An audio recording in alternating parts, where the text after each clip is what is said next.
On ah? Hi. On ah? Okay. Okay. A very good afternoon, I bid to Madam Evelyn and my fellow friends.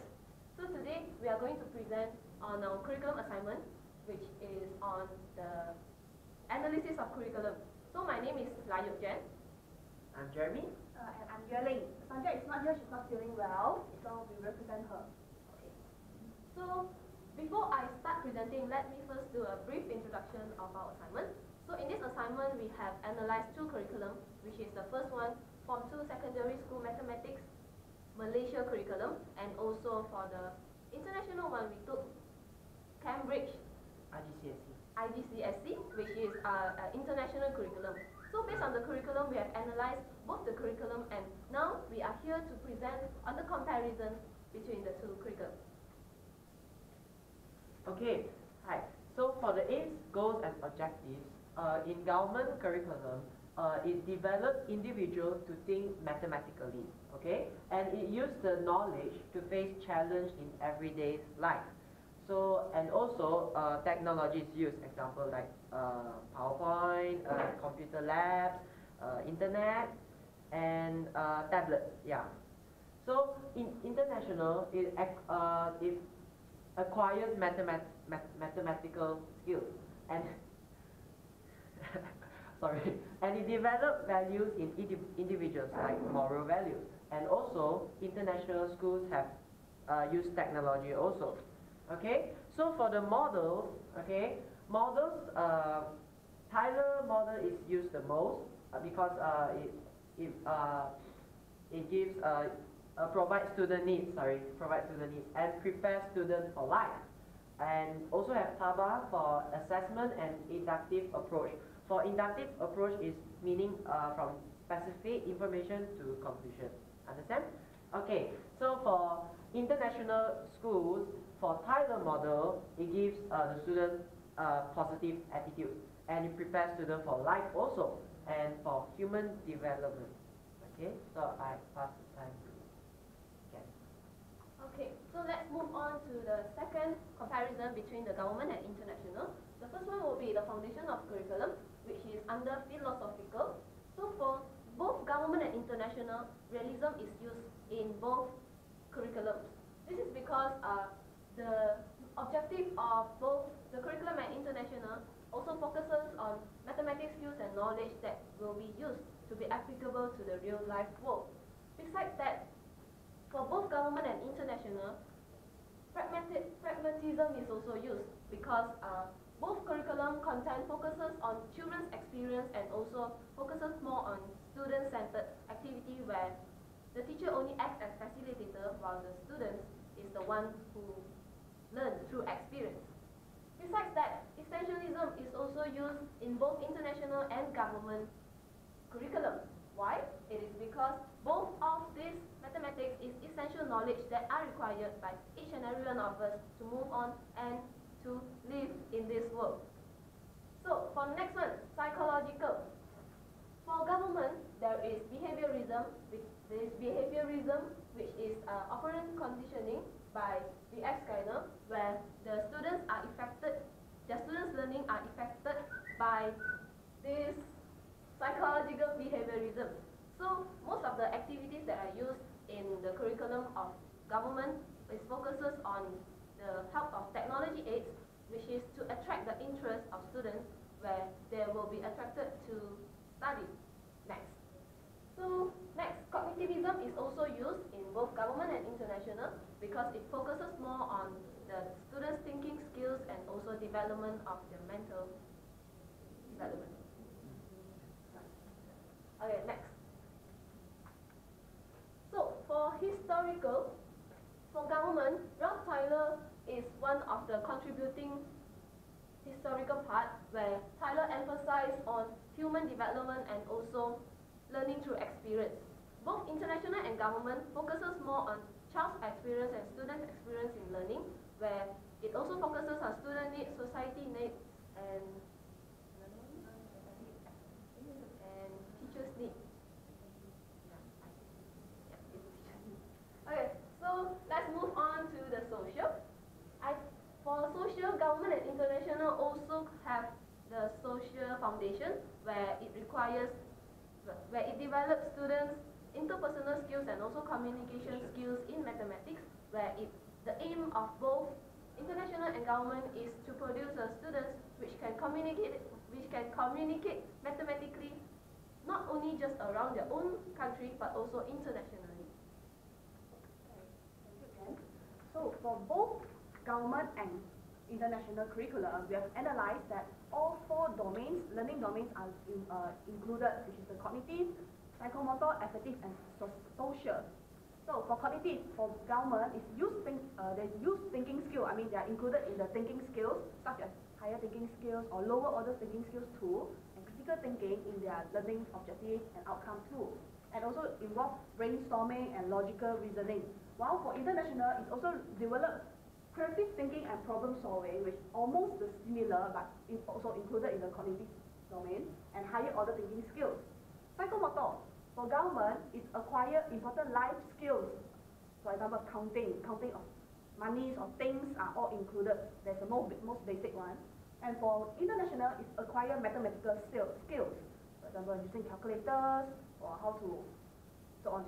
It's all stated in the assignment. Thank you. And for the affective domain, it develop positive attitudes. Same goes to international one. For example, think positively, how to learn mathematics, all are positive attitudes towards mathematics, towards learning in mathematics.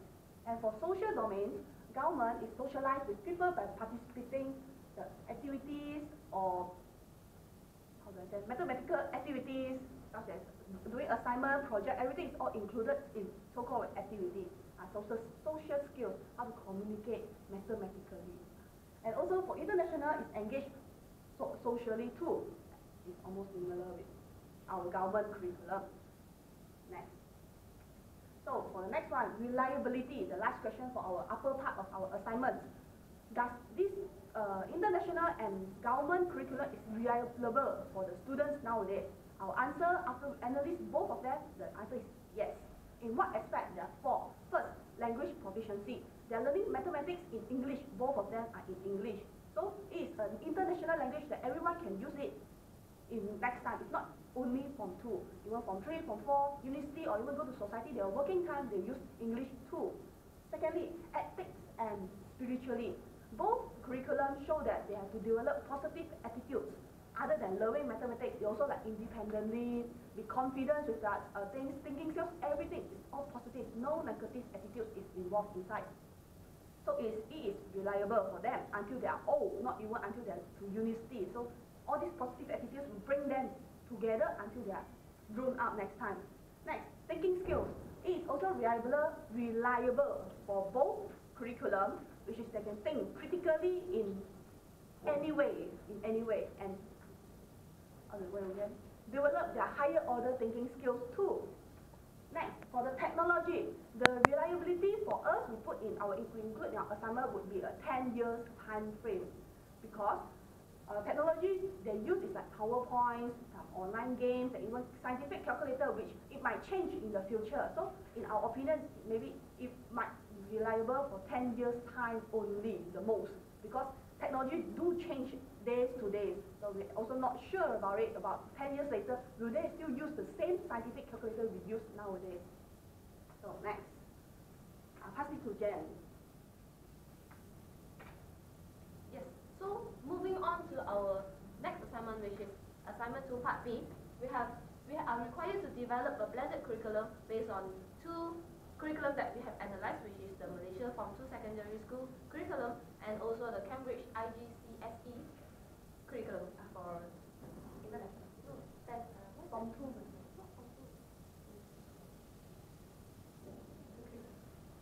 Level 2. Okay. So for the blended curriculum, the main focus we put is on the 4 C's, which is critical, creative, collaboration, and communication. All these four C's are very necessary to develop our blended curriculum, and also it enhances students for the 21st century learning and teaching and learning. So for the content knowledge of our blended curriculum would be as stated below. How we arrange it, we normally, other than we refer from two curriculum, we arrange it by the difficulties. Like directed number is the easiest one, while the behind, solid geometry, statistics, circle, all is the more difficult one. So we arrange in such way. Okay, so for the curriculum approach that we use and emphasize on our blended curriculum, the first one is the behavioral approach, where this approach is mostly used by Taba, where he emphasized that students learn through experience. And for this, there are formulated goals and objectives, where Tyler said the most important part in developing a curriculum is by having a real goals and objectives, so that the students will know what are the aims and objectives and what are the reasons they are learning. Thus, when they know the content and also evaluation that is required by the blended learning, they will be interested and they will be motivated to learn, and this is one of the behavioral approach that we use. Besides that, humanistic approach is also used in our blended curriculum. The curriculum is constructed based on student needs and also interests. The most important thing in developing our blended curriculum, we focus on student needs, students' interests, and because we think that if we focus on student interests and student needs, students will be more interested in our learning and definitely will get more benefit by learning our curriculum. Besides that, cognitive approach is also used, which cognitive approach is a very critical approach where it develops students' thinking skills and also focuses where the teacher becomes the facilitator instead of becoming the one who spoon feeds the students. So all these approaches are used in our blended curriculum. For the next, implementation of nature. A written curriculum is used for our curriculum, where this blended curriculum is constructed based on two curriculum, which is the Malaysia Secondary 2 curriculum and also the Cambridge IGCSE curriculum. And for the supported curriculum, for our blended curriculum, we use teaching material and focuses on teaching materials and teaching aids such as PowerPoint projector, textbooks, and all the teaching aids which help to aid in teaching and learning to produce an effective learning for our students. Besides that, assessed curriculum is also used as one of the implementations that we use to develop our blended curriculum. Why? It is because we focus on assessment where we think it's necessary where we focus on assessment where we think students are necessary to be assessed from time to time in order to test their understanding and also to evaluate them. Besides, hidden curriculum is also used where values and also positive attitudes will be taught from the teachers to the students indirectly in their class, and also the values such as appreciation of beauty of math is taught in our curriculum so as to make the students more valuable and holistic, developing a holistic and wholesome student. Okay, so I'll come back with the models used for our blended curriculum. So same thing, we have used these three models, which is very, very important, but mostly emphasize the social skill at Tyler, okay? So Tyler's model is usually human development, values, and experience learning. All these are student needs that is very important and is preparing future life for the student. Okay, and for Taba, we also must have assessment, learning through experience. So this is bring students to lifelong learning, and it is also from inductive, means specific to confusion. Lastly, Oliva is society needs and usage of technology. These two is actually fulfill the school's needs, where school will provide the needs for the student. Okay, so I start. Really? So for the last part of our assignment is the benefits of this blended curriculum. There are three answers we give. First, for the students, it's able to think critically and creatively. Good communication skills, adapt with advancing technology, and to develop a wholesome individual. That's from our blended curriculum. And for society, there will be more mathematicians. I'm so sorry. And give back. So students also learn how to give back to society, doing a selfless. Other than that, you also to create an innovative society. And next one would be to our SME, subject matter expert. what is the benefit to them for our blended curriculum is that as a guide, what do I mean by as a guide is that after we create this blended curriculum, they can take out, maybe they refer our curriculum and can review and improvise their own curriculum. So sometimes we might think another way that they couldn't think of. So might be another benefit to them too. So that is the benefits for our blended curriculum. Next. So for our reference, our conclusion, everything is all stated in our assignment. So please refer to our assignment for the further details. That's all from us. Thank you.